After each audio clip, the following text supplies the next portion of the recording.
Welcome everyone to our YouTube channel. आज के video में 3 फेज इंडक्शन मोटर ये यूनिट को हम आगे कंटिन्यू करेंगे और आज हम इसका प्रॉब्लम नंबर 9 एंड 10 स्टडी करेंगे। तो देखिए दोनों क्वेश्चंस आपके सामने हैं, ये प्रॉब्लम्स आज हमें स्टडी करना है। क्वेश्चन नंबर 9 ये आपके सामने है और इसके नीचे क्वेश्चन नंबर 10, दोनों में कुछ सिमिलरिटीज है। चलो देखते हैं ये प्रॉब्लम्स का सॉल्यूशन यहाँ कैसे बनेगा। बिल्कुल सिंपल प्रॉब्लम है, बिल्कुल भी डिफिकल्ट नहीं है और इसमें जो फार्मूलीज यूज होने वाले हैं वो हम आपको बीच में बताएंगे। अगर आपके पास कोई फार्मूला नहीं लिखा है तुरंत अपने नोटबुक में लिख लेने का। तो चलो सबसे पहले हम क्वेश्चन नंबर 9 का सॉल्यूशन बनाएंगे। So solution of question number 9, देखो 9 का सॉल्यूशन कैसे। सबसे पहले हम क्या करेंगे, गिवन डाटा लिखेंगे। कोई भी प्रॉब्लम हो आपको गिवन डाटा लिखना चाहिए। तो देखो गिवन में यहाँ पे क्या क्या दिया हुआ है। क्वेश्चन नंबर 9 की अगर बात करें, क्वेश्चन पढ़ेंगे। देखो क्वेश्चन में क्या लिखा है, अ 4 पोल यानी नंबर ऑफ पोल्स दिए हैं 4, 3 phase induction motor operates from a supply whose frequency is 50 hertz. इसका मतलब सप्लाई फ्रीक्वेंसी दिया है। तो हम यहाँ गिवन में लिख रहे हैं, सबसे पहले नंबर ऑफ पोल यानी पी का वैल्यू हो गया 4, उसके बाद सप्लाई फ्रीक्वेंसी यानी एफ हो गया कितना 50 हर्ट्ज। ओके आगे पढ़ेंगे तो ये हो गया इतना। अब देखो कैलकुलेट में क्या क्या फाइंड आउट करने को बोला है। First, the speed at which magnetic field of stator is rotating. Number of students यहां पे कंफ्यूज होते हैं, उनको लगता है कि ये speed of motor find out करना है यानी एन। नहीं, यहां पे आपको स्पीड ऑफ मोटर नहीं बोला है, यहां पे आपको सिंक्रोनस स्पीड यानी एनएस फाइंड आउट करना है। क्योंकि उसका रीजन सुनो क्या है, बहुत ही सिंपल है। रीजन ये है कि यहां पे क्या लिखा है, देखो speed at which magnetic field of stator is rotating. क्या बोला है, magnetic field of stator, stator की जो मैग्नेटिक फील्ड है वो जो रोटेट कर रही है उसकी स्पीड क्या है, ठीक है, तो उसको बोलते हैं सिंक्रोनस स्पीड एनएस। तो आपको एनएस फाइंड आउट करना है ना कि एन, ठीक है। बस इसमें कंफ्यूज नहीं होना, नंबर ऑफ स्टूडेंट्स वहीं पे कंफ्यूज होते हैं। तो हम यहां पे टू फाइंड का जो है कॉलम यहां पे ब्लॉक अलग बनाएंगे। टू फाइंड हमें क्या फाइंड आउट करना है, तो हमें सबसे पहले यहां पे एनएस यानी सिंक्रोनस स्पीड फाइंड आउट करना है। ओके, अब सेकंड बिट में क्या फाइंड आउट करना है, क्वेश्चन पढ़ेंगे आगे। सेकंड बिट में है determine the percentage slip, percentage slip यानी percent S if rotor is rotating at 1200 RPM. इसका मतलब ये रोटर की स्पीड दिया है, आरपीएम यानी रिवॉल्यूशन पर मिनट, ये रोटर की स्पीड दी है। अब एग्जाम में अगर ये प्रॉब्लम आया तो हो सकता है यहां रोटर की जगह मोटर लिखा हो, ठीक है ना। यहां या तो रोटर लिखा होगा या तो मोटर लिखा होगा। अगर रोटर हो या मोटर हो, कुछ भी हो, दोनों सेम ही है, दोनों की स्पीड को एन कहते हैं। रोटर की स्पीड बोलो या मोटर की स्पीड बोलो, दोनों में कंफ्यूज किया जा सकता है। आपको कंफ्यूज नहीं होना, दोनों एक ही चीज है एन। तो यहां पे आपको पर्टिकुलर ये एन पे यानी ये स्पीड पे कितना परसेंट स्लिप है वो हमें फाइंड आउट करना है, यानी हमें परसेंट एस फाइंड आउट करना है एट n इक्वल टू कितना है स्पीड, दैट इज 1200 आरपीएम। तो ये देखिए फाइनली क्वेश्चन पूरा कंप्लीट हमने पढ़ लिया है और ये गिवन डाटा हमने लिखा है। चलो अब इसका सॉल्यूशन बनाते हैं। बताओ हमें गिवन डाटा लिखते समय क्या कोई इसमें कंफ्यूजन वाला पार्ट था? जो भी कंफ्यूजन था वो हमने आपको क्लियर करा के दिए हैं, बहुत ही सिंपल हमने यहाँ पे लिखा है। चलो अब इसका सॉल्यूशन बनाते हैं, बहुत आसान है। सॉल्यूशन में बस 2 फार्मूले से ये सॉल्व हो जाएगा। Synchronous speed NS find out करना है, डायरेक्ट फार्मूला है, और परसेंट स्लिप का भी डायरेक्ट फार्मूला है। दोनों फार्मूलेज डायरेक्टली यहाँ पे अप्लाई करो और दोनों का जो डाटा है वो ऑलरेडी यहाँ पे गिवन है, कोई ज्यादा तकलीफ नहीं होने वाली है। तो चलो यहां पे हम सॉल्यूशन में देखो यहां पे कैसे इसका सॉल्यूशन रहेगा। तो सबसे पहले हम सिंक्रोनस स्पीड फाइंड आउट करेंगे, सिंक्रोनस स्पीड यानी एनएस, और इसका फार्मूला होता है 120f बाई पी। ये स्टैंडर्ड फार्मूला है, ठीक है। 120f यानी फ्रीक्वेंसी, पी यानी number of pole, so 120f यानी 50 एंड नंबर ऑफ पोल कितना है, नंबर ऑफ पोल है 4, सो पी का वैल्यू है 4, सो 120 इंटू 50 बाय 4 करेंगे तो इसका आंसर आएगा दैट इज 1500 आरपीएम, ठीक है। एक मिनट इसको हटा देते हैं।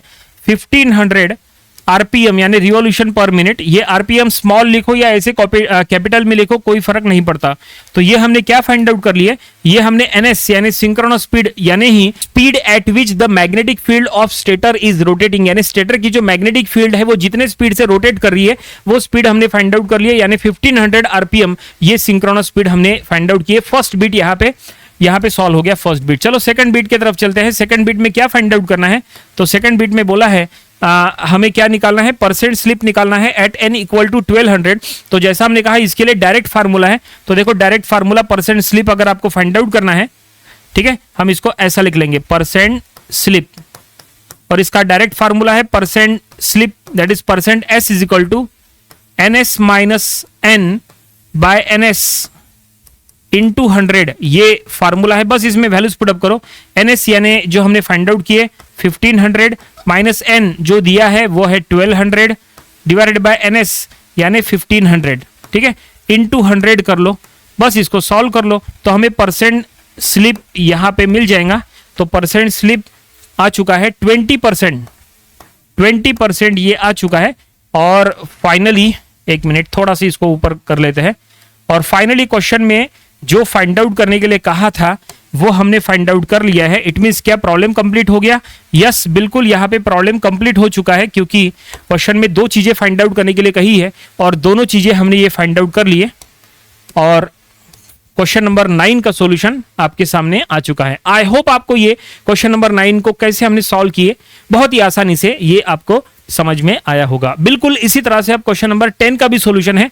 चलो अब क्वेश्चन नंबर 10 की तरफ चलते हैं। तो क्वेश्चन नंबर 10 के लिए हमें यहां ज्यादा एफर्ट करने की जरूरत नहीं है। हम इसी सॉल्यूशन को क्वेश्चन नंबर 10 का सॉल्यूशन बना देंगे। बस थोड़े से हमें यहां पे चेंजेस करने हैं। चलो सबसे पहले क्वेश्चन पढ़ेंगे और देखेंगे कि गिवन डाटा में क्या चेंजेस यहां पे हो सकते हैं।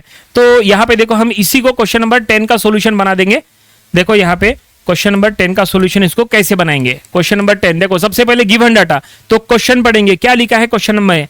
क्वेश्चन में लिखा है अ 2 पोल 3 फेज इंडक्शन मोटर। कितना पोल है? 2 पोल। नंबर ऑफ पोल्स 2 दिए हैं। इसके पहले नंबर ऑफ पोल्स 4 थे, यानी इस बार P की वैल्यू 2 है। तो हम बस यहाँ पे वो चेंज कर देंगे। यहाँ पे P की वैल्यू जहां 4 थी उसकी जगह हम P की वैल्यू 2 कर देंगे। आगे पढ़ेंगे 3 phase induction motor operates from a supply whose frequency is 50 hertz. It means ये जो सप्लाई फ्रीक्वेंसी है ये सेम रहेंगी। गिवन डाटा इतना ही है। टू फाइंड में देखो अब क्या क्या फाइंड आउट करना है। फर्स्ट है सिंक्रोनस स्पीड फाइंड आउट करो। यहां पे डायरेक्टली बोला है कि सिंक्रोनस स्पीड फाइंड आउट करो, जबकि इसके पहले ऐसा स्टेटमेंट में दिया था। तो हमने आपको यही कहा है कि दोनों में यही सिमिलरिटी है, दोनों क्वेश्चन में, कि दोनों में सिंक्रोनस स्पीड फाइंड आउट करना है। लेकिन डिफरेंस क्या था? डिफरेंस है स्टेटमेंट में। एग्जाम में कई बार ये क्वेश्चन ऐसा भी आ सकता है या क्वेश्चन जो है वो ऐसे स्टेटमेंट के साथ भी आ सकता है। तो आपको हमेशा ध्यान में रखना है कि अगर सिंक्रोनस स्पीड बोला तो भी NS आपको फाइंड आउट करना है। और अगर आपको ऐसा स्टेटमेंट दिया हो speed at which the magnetic field of stator is rotating, ऐसा लंबा चौड़ा स्टेटमेंट दिया है तो भी इनडायरेक्टली वही है, NS यानी वही होता है। ठीक है, तो आपको यह बात ध्यान में रखनी है। चाहे तो ये आप अपने नोटबुक में जरूर से नोट करके लिख लो कि NS एग्जाम में ऐसा डायरेक्टली दिया हो सकता है या तो ऐसे स्टेटमेंट में भी फाइंड आउट करने के लिए दिया जा सकता है। ठीक है, तो यहां पे इनडायरेक्टली हमें NS फाइंड आउट करना है तो हमने लिख लिए। और आगे क्या बोला है सेकंड बिट में, डिटरमाइन द परसेंट स्लिप, जो इसके पहले भी फाइंड आउट करने के लिए कहा था। If the rotor is rotating eight 2800 RPM, it means यहां पे फिर से हमें परसेंटेज स्लिप निकालना है। इस बार स्पीड जो है वो चेंज करा के दिया है। स्पीड कितना है? 2800। बस हम इसको हटा देंगे और यहां पे 2800 कर लेंगे। स्टेटमेंट में बस वही एक चेंज है। और अब देखो सॉल्यूशन किस तरह से चेंज होगा आप समझ सकते हैं। थोड़ा सा बस यहाँ पे चेंज रहेगा। क्या चेंज रहेगा? तो जाहिर सी बात है यहाँ पे NS जो है वो चेंज हो जाएगा 120 F/P। P का वैल्यू, P यानी नंबर ऑफ पोल, यहाँ पे इसके पहले 4 लिखे थे, अब हमें यहाँ पे 4 को हटा के यहाँ पे 2 करना है। ठीक है, तो इसके वजह से NS का वैल्यू हो जाएगा 3000 RPM, रिवॉल्यूशन पर मिनट। तो फाइनली हमने इस बार NS निकाल लिया है। कितना निकला है? 3000। इसके पहले के प्रॉब्लम में 1500 था, लेकिन इस बार आया है 3000 NS, यानी सिंक्रोनस स्पीड हमने फाइंड आउट कर लिए। अब पर्टिकुलर इतना सिंक्रोनस स्पीड और इतना रोटर का स्पीड अगर है तो परसेंट स्लिप उसके लिए कितना होगा वो हमें फाइंड आउट करना है। तो बस हमें यहाँ पे सॉल्यूशन में थोड़े बहुत चेंजेस करने हैं।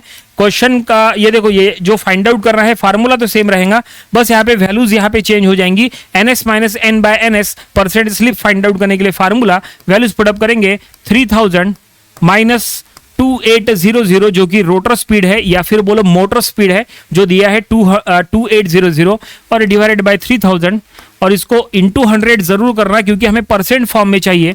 तो परसेंट स्लिप इस बार आ चुका है 6.67% का सिंबल जरूर लगाना। और इस तरह से फाइनली ये देखिए, ये क्वेश्चन नंबर 10 जो है वो भी यहाँ पे कंप्लीट हो चुका है। जो क्वेश्चन में फाइंड आउट करने के लिए कहा था वो ये हमने फाइंड आउट कर लिए, प्रॉब्लम कंप्लीट हो गया। और आई होप ये आपको क्वेश्चन नंबर 9 और क्वेश्चन नंबर 10 जो दोनों हमने सॉल्व किए हैं, ये दोनों कैसे सॉल्व किए हैं बिल्कुल आपको समझ में आया होगा। ये दोनों प्रॉब्लम्स आप अपनी प्रैक्टिस बुक में जरूर से सॉल्व करके देखना। वैसे भले ये सिंपल प्रॉब्लम्स थे लेकिन एग्जाम में आ चुके प्रॉब्लम है, ऐसा नहीं है कि सिंपल है तो एग्जाम में नहीं आए थे, ऑलरेडी एग्जाम में आए थे, लेकिन हमने यहाँ पे इसलिए लिए क्योंकि नंबर ऑफ स्टूडेंट जैसा हमने कहा कंफ्यूज होते हैं। इस तरह के स्टेटमेंट में कंफ्यूज नहीं होना है, बस आपको ध्यान में रखना है जो हमने आपको नोट करने के लिए कहा था। तो आज के वीडियो में फिलहाल इतना ही। तो ये था 3 फेज इंडक्शन मोटर का क्वेश्चन नंबर 9 और 10। इसके पहले के 8 प्रॉब्लम्स वो भी आपको स्टडी कर लेना चाहिए, और इसके आने वाले दिनों में हम इसके और भी नंबर ऑफ प्रॉब्लम स्टडी करेंगे ताकि इसकी और अच्छे से प्रैक्टिस हो जाए। तो मिलते हैं नेक्स्ट वीडियो में। Thanks for watching this video.